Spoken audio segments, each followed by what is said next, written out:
ವೇದಾಂತ ಸಂವತ್ಸರ. ಓಂ ಶ್ರವಣ ಮಹತ್ವವಿದೆ ವೇದಾಂತ ಭಾಸ್ಕರಾಯ ನಮಃ.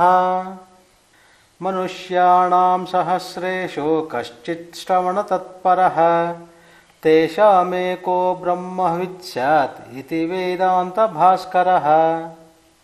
ಸಹಸ್ರಾರು ಮನುಷ್ಯರಲ್ಲಿ ಎಲ್ಲೋ ಒಬ್ಬನು ವೇದಾಂತ ಶ್ರವಣ ತತ್ಪರವಾಗಿರಬಹುದು. ಅಂಥವರ ಪೈಕಿ ಒಬ್ಬನು ಮಾತ್ರ ಬ್ರಹ್ಮವಿತ್ ಆಗಬಹುದು. ಅಕ್ಟೋಬರ್ 14 ಕೇಳಿದರೂ ಇಂಥವರಿಗೆ ಅರ್ಥವಾಗದು. ಶ್ಲೋಕ: ಶೃಣ್ವಂತೋಪಿ ಬಹವೋ ಯಂ ನ ವಿದ್ಯುಃ.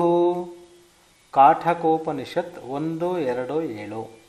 ಅರ್ಥ: ವೇದಾಂತಗಳ ಮೂಲಕ ಪ್ರತ್ಯಗಾತ್ಮನ ವಿಚಾರವನ್ನು ಶ್ರವಣ ಮಾಡುತ್ತಿದ್ದರೂ ಅನೇಕರು ಈ ಪ್ರತ್ಯಗಾತ್ಮನನ್ನು ಸರಿಯಾಗಿ ಅರಿಯಲಾರರು.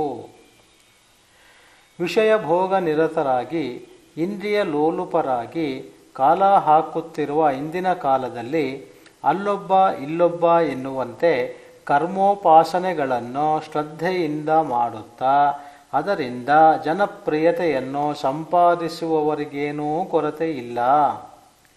ಇನ್ನು ವೇದಾಂತ ವಾಕ್ಯಾರ್ಥ ಶ್ರವಣ, ವೇದಾಂತ ವಿಚಾರವನ್ನು ಮಾಡುವಂಥ ಜನಗಳಂತೂ ಸಿಕ್ಕುವುದೇ ಕಷ್ಟವಾಗಿರುತ್ತದೆ. ಉಪನಿಷತ್ತುಗಳ ಸಂದೇಶಗಳನ್ನು ಉಪದೇಶಿಸುವಂಥ ಉಪನ್ಯಾಸಕರೂ ಕಡಿಮೆ ಎಂದೇ ಹೇಳಬೇಕಾಗಿದೆ. ಒಂದು ವೇಳೆ ಅಂಥ ಉಪನ್ಯಾಸಕರು ಆತ್ಮವಿಚಾರವನ್ನು ಹೇಳುತ್ತಿದ್ದರೂ ಅದನ್ನು ಶ್ರದ್ಧೆಯಿಂದ ತತ್ಪರರಾಗಿ ಕೇಳುವವರೇ ಇಲ್ಲವೆನ್ನಬೇಕು.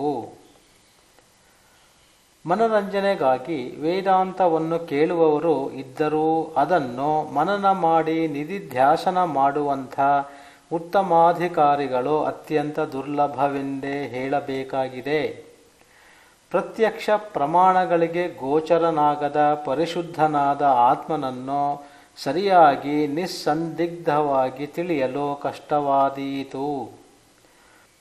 ವಿವೇಕ, ವೈರಾಗ್ಯ, ಶಮದಮಾದಿಗಳು ಮುಮುಕ್ಷತ್ವಗಳೆಂಬ ಸಾಧನೆಗಳನ್ನು ಹೊಂದಿ ಶ್ರದ್ಧೆಯಿಂದ ಶ್ರವಣ ಮಾಡಿದಾಗ ಮಾತ್ರ ಅಂಥವರಿಗೆ ಆತ್ಮಜ್ಞಾನವು ಉಂಟಾಗುತ್ತದೆ.